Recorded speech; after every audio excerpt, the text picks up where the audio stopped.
ভোলা ২৫০ শয্যা জেনারেল হাসপাতালের মর্গে হিমাগার না থাকায় প্রায় ১৬ ঘন্টা মর্গের সামনে পড়ে থাকে লাশ। ফলে সঠিক সময়ের মধ্যে স্যাম্পল কালেকশন করতে না পারায় ভিসারা টেস্টের সঠিক ফলাফল পাচ্ছে না পরিবার। মহিলা ডোম না থাকায় গত ৩৬ বছর ধরে নারী লাশের কাটাছেঁড়া করছেন পুরুষ ডোম ভানুলাল দে। জরাজীর্ণ ভবন দেখলেই ভয়ে আতকে ওঠেন স্বজনরা। হিমাগর সহ নতুন ভবন নির্মাণ সময়ের দাবি। স্বাধীনতার পর থেকে হরিজন কলোনিতে লাশ কাটাছেঁড়া চলত। তারপর ১৯৮৫ সালে ভোলা ৫০ শয্যা হাসপাতালটি ১০০ শয্যায় উন্নতি হওয়ার পর লাশ কাটা ঘরটি স্থানান্তর করা হয় ভোলা সদর হাসপাতালে। দীর্ঘ ৪০ বছর ধরে এই ভবনে চলে আসছে কাটাছেঁড়ার কাজ। পরবর্তীতে ২৫০ শয্যায় উন্নতি হলেও উন্নয়নের ছোঁয়া লাগেনি মর্গটিতে। নতুন ভবন নির্মাণ না হওয়ার কারণে কর্তৃপক্ষ ভবনটিকে পরিত্যক্ত ঘোষণা করতে পারছে না। জরাজীর্ণ ভবন দেখলেই আতঙ্কিত হয়ে পড়েন স্বজনরা।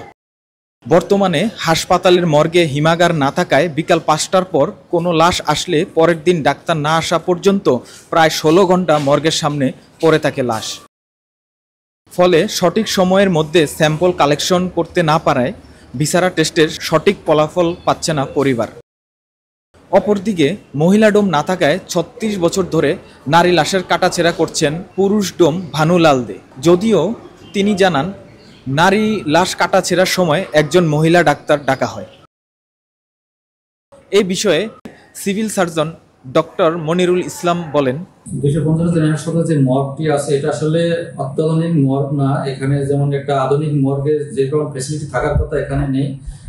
বেশ সমস্যা হচ্ছে যেখানে ৫টার পরে যদি কোনো ডেড বডি আসে সেটা পরের দিন পর্যন্ত অপেক্ষা করতে হয়। যেহেতু এখানে আমাদের হিমাগার বা এরকম কোনো ফ্রিজ নাই, এটা পরের দিন লাশ রাখলে সেটা অনেক সময় ডিকম্পোজ বডি থাকলে আরও সেটা ডিকম্পোস্ট হয়ে যায়।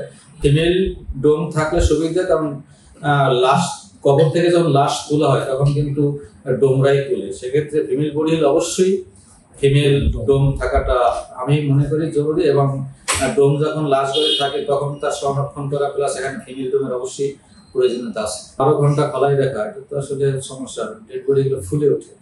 আপনি ফ্রেশ বডি যেভাবে ইনজুরি পাবেন ওই ফুলে গেলে এটা কিন্তু এরকম পাওয়া যায় না।